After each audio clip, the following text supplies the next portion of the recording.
Gerivan, e você falou uma palavra, o seu final da frase aí, né? Conviver.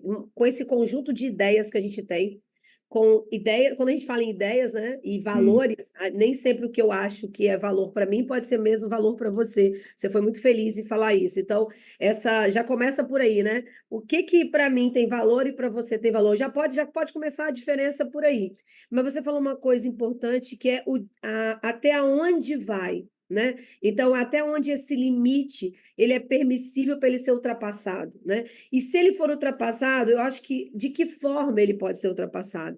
Então, esse conjunto de valores, de ações, de ideias, essa moralidade toda que a gente sabe que existe, que hoje a gente vê sendo tantas vezes ultrapassado, sendo tantas vezes massacrado, né? Isso a gente vê publicamente, a gente vê nos corredores, nos bares, no supermercado, no meio político. Isso é muito ruim e isso acaba que trazendo uma perspectiva ruim, né, para o nosso ambiente global, né? Porque você começa a perder um pouco a expectativa, talvez eu dizer até a esperança, de que as pessoas podem se relacionar respeitando o outro, né? Que a ética Sim, está ligada ao respeito. Você concorda com isso? e com certeza. Esse limite, ele não é e nunca será fácil de estabelecer, porque o mundo é uma evolução constante. As relações, elas se renovam.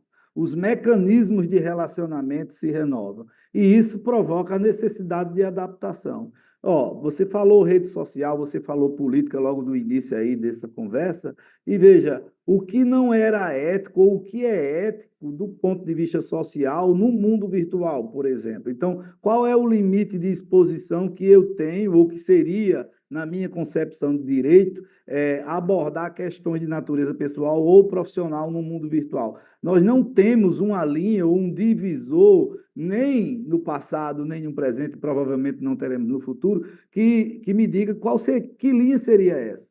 Por isso que em determinados nichos, e aí eu sei que seu público é bem diversificado, mas voltando aqui bem para a questão da gestão, das profissões, é preciso estabelecer regras, regras de conduta. Elas não precisam estar materializadas num manual ou numa norma, mas quando você está num ambiente de paridade, e aí eu estou falando da minha atuação, por exemplo, enquanto profissional, e você também nessa mesma perspectiva, eu tenho condições de fazer uma avaliação, mas mesmo essa avaliação, do ponto de vista histórico, ela precisa ser renovada, porque os conceitos mudam, e eu não sei se eu vou ser feliz em relação a exemplificar, né? Vai sim, vai sim. Qual é o tabu, qual era o tabu em relação a uma telenovela nos anos 30, 40, 50, 60, que você não poderia era pegar na mão, dar um abraço, beijar e até com insinuações